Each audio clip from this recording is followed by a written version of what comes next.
ఈ గ్రామంలో జరిగే శ్రీరామనవమి ఉత్సవాలు పిట్ట కొంచెం కూతగనం అన్నట్టుగా జరుగుతాయి. అది ఎక్కడో చెప్తాను, చివరి వరకు అయితే చూడండి. గండవరం దగ్గర దర్గా ఉండే ఈ గ్రామంలో ప్రతి సంవత్సరం శ్రీరామనవమి ఉత్సవాలు ఒక స్థాయిలో అయితే జరుగుతాయి.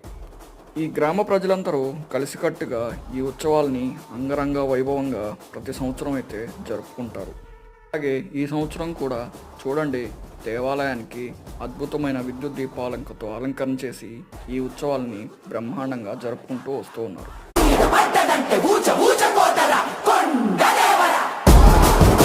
అలాగే హనుమంత్ సేవలో భాగంగా రాముల వారిని హనుమంతునిపై కూర్చోబెట్టి అలంకరణ అయితే చేస్తూ ఉన్నారు. అలాగే కోలాటాన్ని కూడా ఏర్పాటు చేశారు.